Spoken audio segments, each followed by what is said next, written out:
Imagine that you have just been given responsibility for a large monastic manor in England around the year 1300. At first, it looks almost impossibly easy. There are fields already under cultivation, barns already standing, oxen ready to pull plows, sheep producing wool, tenants paying rent, and a mill that can turn grain into flour. The land belongs to a religious house that has been managing property for generations, so surely the money simply arrives every year, then the accounts are placed. In front of you, seed has to be reserved before grain can be sold. Workers have to be paid, oxen have to be replaced or moved between farms, roofs need timber and nails, carts need repairs. A millstone can cost more than many workers receive in cash over an entire year, and a field that looks valuable on paper can produce very different results from one season to the next. Your estate may be wealthy, but wealth is not the same thing as cash, and income is not the same thing as surplus. So the real question is not how much land you control. The real question is what that land can produce, what it costs to keep producing, and what is left when the accounts are balanced. To keep the numbers real, we're going to stay mainly in England around the late 13th and early 14th centuries, and whenever possible we will use surviving estate accounts rather than invented averages. Monasteries and cathedral priories were important landholders, and many of their officials kept remarkably detailed records. These records list grain received and sold, livestock, rents, wages, repairs, purchases, transfers between manors, and the quantities stored in barns. One of the best examples comes from Peterborough Abbey, where account rolls survive for almost all of its 23 manor for the years 1300 to 1301, 1307 to 1308, and 1309 to 1310. These are not fictional model farms. They are real entries from a large Benedictine estate. Before we buy anything, we need to understand the money. 1 pound was 20 shillings, 1 shilling was 12 pence. So 1 pound was 240 pence. The pound and the shilling were mainly accounting units in this period, while the silver penny was the basic coin people encountered most often. This matters because a price that sounds tiny to a modern American listener may represent many days of cash earnings. And converting a medieval penny directly into modern dollars creates a false sense of precision. The safer comparison is to ask what that penny could buy and how long someone had to work to receive it. Now look at the land itself. A manor was not simply one giant field surrounding one building. It could combine the domain, meaning land managed directly for the lord or religious house, with tenant holdings, meadows, pasture, woodland, gardens, mills, barns, livestock buildings, roads, and rights connected with local resources. Some land produced crops directly for the estate, some produced rent, some fed animals, and some supported infrastructure.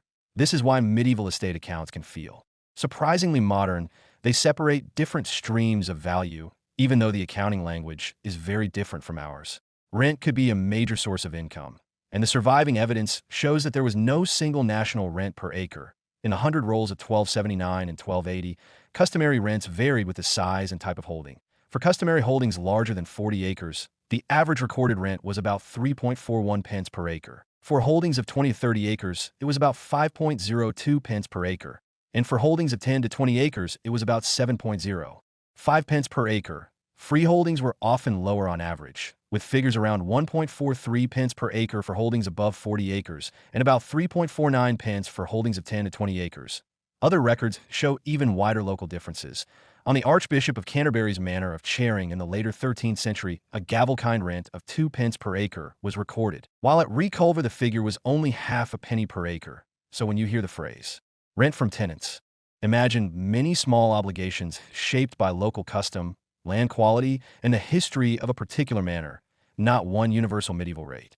Direct farming could bring much more revenue than rent in a strong year, but it also created more expenses and more uncertainty. Grain was the center of the arable economy, and the basic unit you will hear again and again is the quarter. A quarter normally contained 8 bushels, although local measures were not perfectly uniform. In Hampshire in 1301 to 1302, surviving price evidence gives us a wonderfully clear comparison. A quarter of wheat sold for 6 shillings, rye for 5 shillings, barley for 4 shillings, maslin, a mixture of wheat and rye, for 3 shillings 4 pence, peas and beans for 3 shillings, dredge, a mixture of barley and oats, for 2 shillings 4 pence, and oats for 2 shillings. There was also a cost hidden inside every harvest, the seed for the next crop. A manor could not sell every bushel that came into the barn. On estates of Christchurch Priory, Canterbury, detailed records show how seeding rates and yields could vary sharply from manor to manor. At Odisham, wheat was sown at about 4 bushels per acre and averaged about 14 bushels per acre in the period studied around 1300 to 1348. At Alay, Wheat was sown at about 2.5 bushels per acre and averaged about 8.75 bushels per acre. The difference is important because gross output is not the same as grain available for sale. Seed had to be removed first, and grain could also be retained for food, wages in kind, brewing, or animal feed. The same Canterbury records show that managers sometimes spent substantial sums to improve soil. At the Manor of Ebony, between 1303 and 1311, 56 pounds, 5 shillings, and 8 pence was spent on marl, lime, and manure. Wheat that was seeded at 4 bushels per acre on treated land, it could yield 16 bushels per acre, 4 times the seed. And the average wheat yield for the longer period from 1304 to 1344 was just over 13 bushels per acre. Elsewhere on the Christchurch estates, the cost of marling could range from 8 shillings to 20 shillings 6 pence per acre, depending heavily on the distance and the amount of material that had to be moved. This is an excellent reminder that improving medieval farmland could require a large cash outlay, even when the land itself was already owned. Now turn from fields to labor, because this is where modern comparisons can become misleading. Medieval workers might receive cash, grain, food, lodging, clothing, or a combination of these, so a cash figure alone can seriously understate compensation. A particularly useful real example comes from the Manor of Peasenhall in Suffolk in 1296. A carter working for the year received 3 shillings in cash plus 4.31 quarters of maslin. Researchers who valued the grain at its actual local price calculated a total gross annual compensation of about 37.51 shillings. The 3 shillings in coins were only a small part of the real package. That carter is a good warning against saying that every medieval farm worker earned 2 pence a day. Daily wages existed, but annual service contracts and payments in kind were also common. Where day wages are recorded, the figures again depend on job, place, and date. Record from the late 13th century valued tasks such as carting at about 1 penny per day, harrowing at half a penny per day, summer week work at 1 penny per day, mowing at 2 pence per day, and some harvest work at 1.5 or 2 pence per day. Those are valuations of customary labor services in the 100 rolls, not a universal wage table, but they show the scale of money attached to ordinary agricultural tasks. Skilled building work could command more. A mid-14th century price compilation, based on historical accounts, gives about 4 pence per day for a master mason in 1351 and 3 pence per day for a master carpenter in the same year. Other surviving building accounts show higher rates in particular jobs and locations. One National Archives record lists a mason receiving 6 pence per day for 19 days of repair work, for a total of 9 shillings 6 pence, and carpenters in another recorded project were also paid 6 pence per day. A carrier with his transport could receive 12 pence per day in that account, while assisting workers received 4 pence per day. The point is not that one number replaced another. The point is that skill, contract, tools, transport, season, and local conditions change the price of labor. Estate administration also cost money. A manor required people who could supervise work, keep stock, collect rents, and account for what happened. Titles varied, but the reeve and bailiff were central figures on many estates. They were not simply standing in a field giving orders. They were part of the information system of the manor. They needed to know how much grain entered a barn, how many animals were present, what had been sold, what had been purchased, and which obligations had been collected. On the Peterborough estate, even livestock was managed across a network of specialized manors. So, good record-keeping was not an optional extra. It was how a large estate remained understandable. The scale at Peterborough shows why this mattered. In 1300 to 1301, the abbey's domain cattle totals included 367 oxen and 253 cows, along with younger stock. By 1307 to 1308, the estate recorded 484 oxen and 339 cows. The total cattle herd across the estate was above 1,200 animals during the first decade of the 14th century. One manor might specialize more heavily in breeding. Another might keep a larger working team, and animals could be transferred between manors instead of being purchased every time a local shortage appeared. Oxen were especially important because they were working capital in the most literal sense. They pulled plows and carts. An ox was not just a product to sell, it was part of the machinery of cultivation. A surviving transaction from 1303 valued oxen at 10 shillings each. And a mid-14th century price compilation gives an ox at about 13 shillings 1.25 pence and a cow at about 9 shillings 5 pence. Those are different dates and sources, so we should not treat them as one fixed market price, but they show the order of magnitude. Replacing a single draft animal could cost several dozen days of skilled wages and far more than the daily cash earnings of an ordinary agricultural worker. Agricultural horses could also be valuable. Research on medieval horse markets shows ordinary agricultural horses in the late 13th and early 14th centuries selling across a broad range from roughly 5 shillings to £2, 6 shillings, 8 pence. Quality mattered enormously, and so did the purpose of the animal. This is why a medieval account saying simply horse does not automatically tell you the price. For a manor, the relevant question was whether the animal could reliably perform the work required, and whether the estate could supply that work more cheaply with oxen, horses, or a combination of both. Even the equipment connecting animals to the plow had a price. Around 1352 yoke for oxen were recorded at 4 shillings, and a coulter, the iron cutting part associated with a plow, at 5 pence. These are small objects compared with a whole farm. Yet they show how costs accumulate. A yoke breaks, iron needs replacing, a cartwheel needs work, a barn door needs hinges. Each repair can be only a few pence or shillings. But hundreds of small entries turn into a serious annual expense. Sheep created a different economic system because the animal itself had value, but the fleece could be sold repeatedly. On the Peterborough Abbey estate, the opening flock in 1300 to 1301 included 1,395 wethers, 1,207 ewes, 735 yearlings, and 1,143 lambs. The estate's organization became increasingly centralized, and wool was important enough for every fleece in the relevant flock. Categories to be marketed centrally. The wool numbers are some of the clearest surviving evidence for what a large monastic estate could produce. In 1300 to 1301, Peterborough recorded 3,283 fleeces, estimated at about 398 and 2/3 stones of wool, using 14 pounds to the stone and an estimated average fleece weight of 1.7 pounds.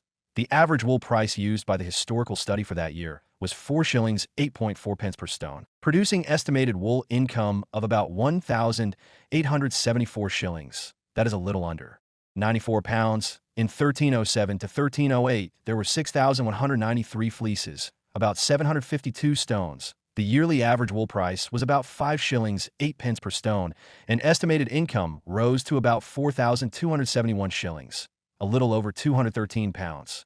This is where the word rich becomes complicated. More than 200 pounds from wool sounds enormous in a world where many daily wages were counted in pence. But that was the wool output of a large estate made up of many manors, and sheep were not free machines. Peterborough's accounts included shepherds, with an average yearly wage figure of about 4 shillings in the study, along with costs for folds, housing, feed, washing, shearing, and other flock expenses. The estate also moved animals between manors and made decisions about which animals to buy or sell. Wool could be extremely valuable, but it sat inside a management system that consumed labor, buildings, land, and feed. A sheep itself was much cheaper than a stone of good wool might sound. A mid-14th century price example gives about 1 shilling 5 pence for a sheep, while the Peterborough wool price around 1300 to 1301 averaged close to 4 shillings 8 pence per 14-pound stone.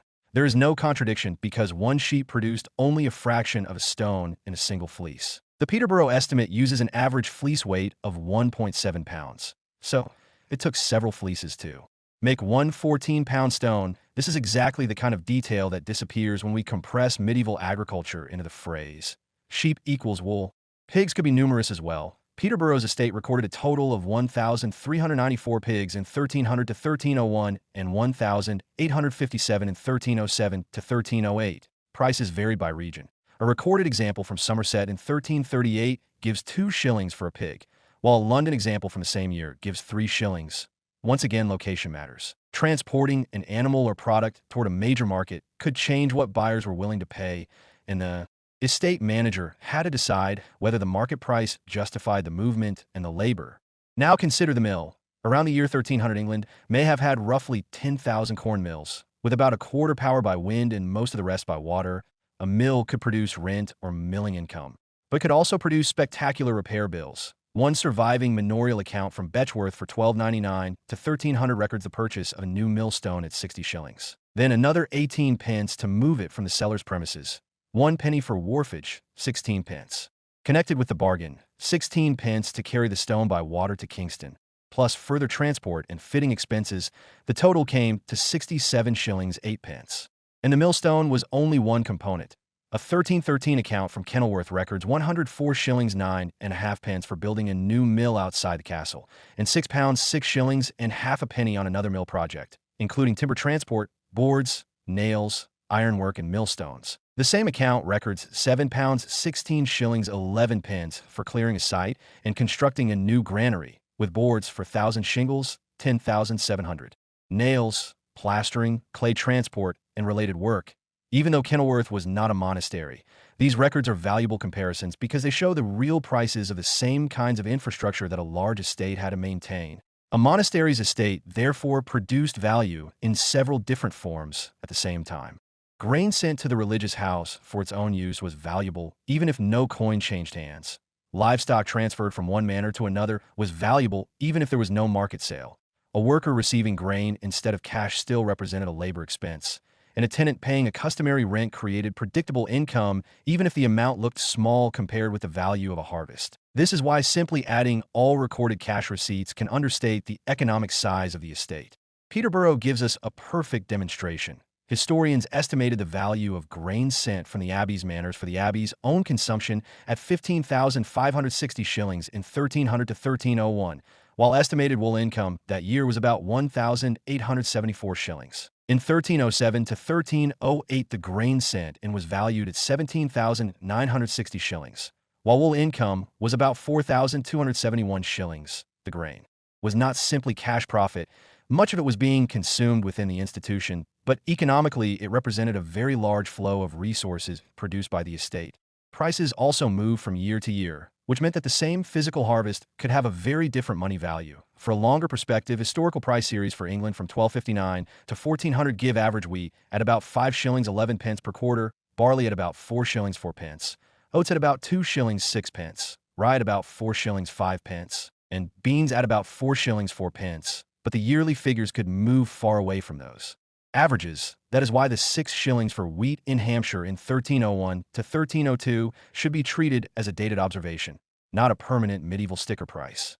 Wool could move just as dramatically. Historical research using manorial accounts places the average English wool price at about 3 shillings 11 pence per stone in 1273 to 1274, around 6 shillings per stone in 1277 to 1278, about 4 shillings 7 pence in 1279 to 1280, around 4 shillings 2 pence in 1304 to 1305, about 6 shillings in 1308 to 1309, and roughly 7 shillings 2 pence in 1320 to 1321.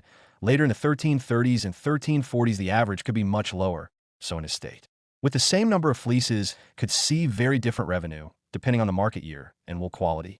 Now we can return to the account table in front of you. The first mistake would be to look at a barn full of wheat and price every quarter as if all of it were available for sale. Some must become seed, some may be allocated to workers, some may go to the monastery, some may feed animals. Only the remainder reaches the market. The second mistake would be to look at hundreds of sheep and count their entire market value as annual income. The flock is productive capital. What matters each year is the flow of wool and other products, plus any animals actually sold, minus the cost of maintaining the flock. The fourth mistake would be to compare every worker only by daily cash pay. The Peasenhall Carter in 1296 shows why. 3 shillings in cash sounds tiny, but as 4.31 quarters of Maslin transformed the economic value of his annual compensation, modern researchers calculate the combined gross value at about 37.5 shillings. In another context, a skilled mason might receive 4 or 6 pence for a day, and a carrier with equipment might receive 12 pence. Medieval payroll was not one simple ladder. The fifth mistake would be to assume the monastery wanted to maximize cash at every moment. A religious house had institutional needs that a private merchant did not share in exactly the same way. It needed food, hospitality, worship, maintenance of buildings, administration, and continuity across many years. Grain transfer to the house was therefore not a failure to sell.